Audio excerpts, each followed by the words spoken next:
подруги скоро день рождения, и она очень сильно тащится по панелькам, и поэтому я решила сделать для нее мини-подарок. Вернее, подарок для нее у меня уже готов, но я хотела сделать еще небольшое дополнение к нему, и я собираюсь делать светильник в виде панельки. Примерно что-то такое. Я уже делала светильник для своего друга в виде героя из игры Sky. Получилось у меня примерно что-то такое. К сожалению, я тогда не снимала никаких видео, но если вам интересно увидеть, как я делаю что-то в этом роде, то пишите в комментариях. Я уже заказала заранее маленькую гирлянду с Wildberries на батарейках, чтобы можно было ее положить внутрь. Еще не до конца представляю, как я это буду делать, но у меня есть четкий план.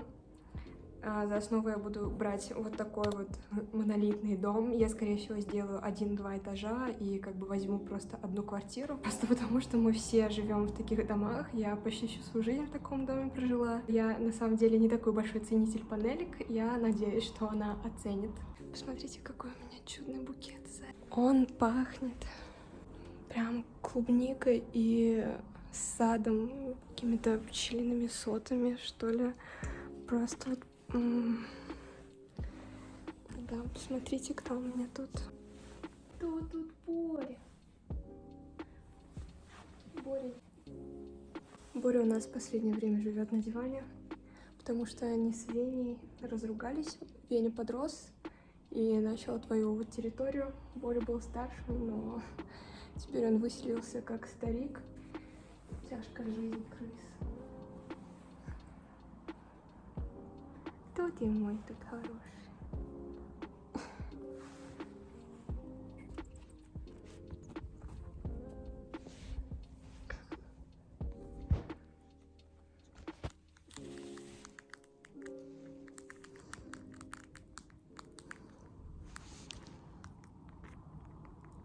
Материалы, которые я буду использовать, вы видите на экране. Сначала надо подкрепиться пиццей. Параллельно я буду делать ресерч, подбирать нужный дом в Google картах. Кстати, по поводу материалов, можно использовать вообще все, что попадется под руку. Это город Чебоксары, бульвар Юности. Я считаю, берем. У меня в качестве основы будет рамка 13×9. Я переношу мерки на бумагу и размечаю примерные размеры панелей. Высота дома будет в районе 12-13 сантиметров, так как я сделаю 2 этажа. На этаже будет 2 окна и балкон. Вот на этом эскизе я остановилась. Теперь вырезаем стены из плотного картона. У меня коробка из-под доставки еды. Я сделала 2 вот таких полотна, вырезаем окна. Я продублировала переднюю стенку с окнами для большего объема и склеиваю ее с основной. И теперь каким-нибудь тупым предметом, у меня это маркер, вминаем так хорошенечко наши окна, так как они должны находиться в углублении. Теперь берем палочки для мороженого, можно взять спички, тогда же будет проще. И острый канцелярский нож, и нарезаем на тонкие палочки. Из них мы будем делать оконные рамы. Занятие не из простых. Можно мучиться с ногтями, как я, а можно взять пинцет. Приклеиваем все клеем ПВА, он отлично подходит. И вот первое окошко. Это самая долгая часть из всего процесса. Главное соблюдать минимальную технику безопасности. В общем, я доделала эту половинку. Я вставила все окна. С верхними окнами я решила немного схалтурить, потому что это будут типа пластиковые окна. И сделала все то же самое со второй половиной. И сейчас сюда тоже нужно будет вставить окна. В общем, я еще не все доделала. Мне нужно доделать вот эти 2 балкона и вот это окошко, но я хочу сразу перейти к следующему этапу, чтобы одна половинка успела высохнуть. Я пока точно не знаю, что я буду делать, но я хочу создать шершавую текстуру и не оставлять вот такую поверхность картона, но в то же время я не хочу ее красить, потому что цвет в целом просто вот такой, какой он нужен. И я думаю взять очень-очень много клея и пустить в него манку. И вот этим всем покрыть. Либо я думаю, например, смазать поверхность и посыпать ее манкой.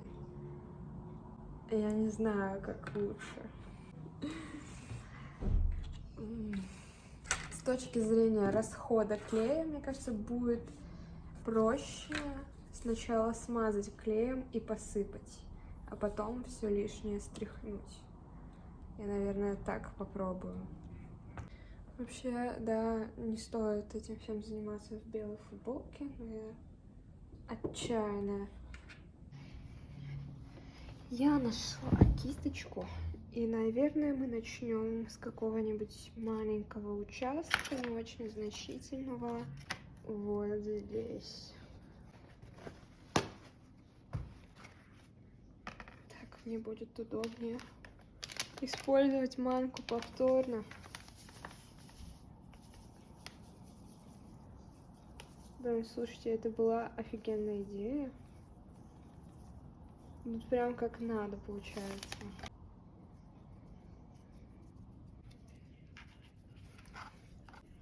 И уберем лишнее. Блин, это именно то, что нужно. О. Вот прям, да. Но придется чем-то красить сверху. И я бы, скорее всего, еще бы чем-нибудь жиденьким, типа клея, ПВА, но более жидким. В общем, продолжаю в том же духе. Манка, которая осыпалась, использую повторно. Стараюсь рассыпать ее везде, чтобы еще несколько поколений после меня стряхивали ее с ног. По 10 раз прибираю стол, так как в процессе создается хаос, в котором невозможно работать. И далее приступаем к формированию каркаса. Даже несмотря на то, что картон довольно плотный, он местами прогибается, поэтому я его еще дополнительно проклеиваю такими палочками. И теперь можно закрепить картон в согнутом состоянии под углом 90 градусов. Я приклеила вот такие опоры. Это было непросто. Главное не торопиться и давать клею высохнуть. Вот так вот пока выглядит внутренняя часть. Она держит конструкцию, чтобы у нас был прямоугольник, а не ромб. Так что останется только сделать внутреннюю отделку немножко, приклеить пластик на обратную сторону окон, чтобы был эффект стекол, вставить внутрь гирлянду и собрать две эти части. И тогда останется сделать крышу, и нужно уже будет декорировать внешнюю поверхность. Нужно будет все покрасить, затонировать и повесить на другую сторону кондиционер, покрасить окна и, наверное, все. Со стеклами уже ничего так смотрится. Можно распечатать нужные паттерны на цветном принтере при желании, например, ковер на стену или узор плитки. У меня уже готовый крафтовый картон. Пока что я оставила так. Я не стала полностью наклеивать пол, потому что вот этой вот картонки с принтом дерева у меня было очень мало, и все равно внутри будет плохо видно. Но чтобы было поаккуратнее, я еще акрилом пройдусь вот по всяким вот этим стыкам. Решила, что один из потолков я сделаю вот таким вот вместе с салфеткой, потому что это похоже на пластиковую такую пенопластовую плитку, которую раньше клеили везде. В общем, да, я еще прошлась карандашиком поверх своей салфетки, и это реально выглядит классно, как будто плитка. Организовывать внутреннее пространство комнат не обязательно, но можно, так как окна у нас будут прозрачными и внутрь можно будет заглянуть. Проплешины на картоне я закрашиваю акрилом, чтобы было чуточку аккуратнее, и сразу же прохожусь по внешней части и перекрыла всю белую манку. Пока сохнет внешний слой, сделаем занавески из кусочков ткани. Можно просто покрасить окна и сильно не париться. Вообще можно использовать декоративный скотч, атласные ленты. Отлично подойдет кружево. Приклеиваем аккуратненько, и в целом внутренняя часть у нас закончена. Теперь покроем крышу. Я приклеиваю обрезки темной ткани. Если вы когда-нибудь были на крыше дома, то, наверное, помните, какое там покрытие. Кровля из полотен со стыками, и все покрыто битумом. Теперь берем суперклей и склеиваем все стены. Одну стену я не проклеила до конца, чтобы оттуда можно было просунуть гирлянду. Блок с батарейками у гирлянды я закрепила в основе у рамки. Стекло от рамки не пригодится. И теперь гирлянду я делю на две части, примерно пополам, чтобы на каждом этаже было примерно по 10 лампочек и всего 20. И одну лампочку оставляю отдельно для чердака. Закручиваю проволоку, чтобы было проще засунуть ее внутрь, и аккуратненько, ну или не очень аккуратно, засовываю ее внутрь. После этого можно с спокойной душой заклеить дом и стены полностью. Так как стык все равно проклеился неравномерно, нужно его замуровать, чтобы не приходил свет через щели. Я использую обычно пластилин, потому что под рукой нет материала поприличнее. И так как крыша у нас уже подсохла от клея, можно покрыть ее черным акрилом, который будет имитировать битум, и заодно покрасить бортики, так как там все еще видно картон. Теперь берем Mountain Dew или матчу, как вам нравится. Споласкиваем кисть не до конца и этой жижей поливаем стены, чтобы максимально правдоподобно создать налет. Ничего, конечно, не сравнится с влажным волжским воздухом, пропитанным спорами водорослей, но так хотя бы немного тени появились на стенах. Жижу не сливаем, а она нам еще пригодится. Уже выглядит неплохо, но не хватает деталей. Сделаем вот такие вот козырьки. Просто берем картон, у некоторых окон они металлические, немного ржавые и грязные, у пластиковых окон они зачастую белые. Приклеиваем и переходим к другим деталям, которые я сделаю из пластиковых отходов. Вешаем картонный кондиционер на стену, из пластика вырезаем круглое донышко, это будет спутниковая тарелка. Подкрашиваю кондиционер, заодно будущую спутниковую тарелку и крышку отклеяем. Теперь берем старую добрую жижу и тонируем ей карнизы и окна, потому что они не могут быть такими чистыми. Кондиционер тоже. Подкрашиваю оконные рамы, так как они слишком как будто новые, деревянные. И немного покрываю вот эту вот крышечку серебристой краской и сразу же приклеиваю ее на крышу, как будто это какая-то труба. Вы уже можете посмотреть, как ночник светится. Я пока ищу на фотках домов, где обычно крепят тарелку. Пусть будет на балконе. И пока что оставляем все сохнуть. Кстати, вот так снизу все выглядит. Я решила еще из проволоки прикрепить антенну на тарелку. И на крыше сделала еще. Осталось закрыть пластилином небольшой зазор в основании, так как я немного ошиблась с расчетами. Шпателем все загладить. И все.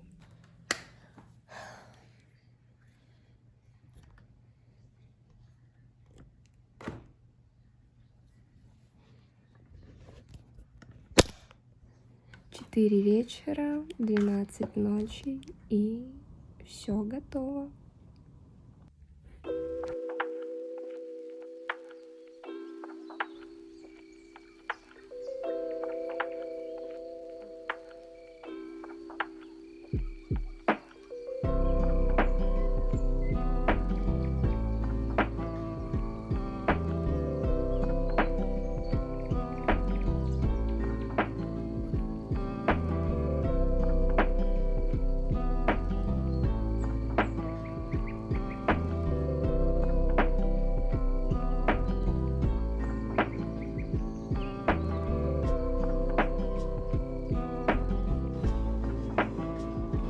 Мне все понравилось.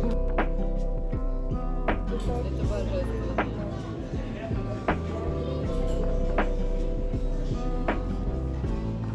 Долго это делала? Несколько дней. Я бы несколько месяцев делала. По факту. Это охуенно, Аня. А что брала за это? Какая серия панельки?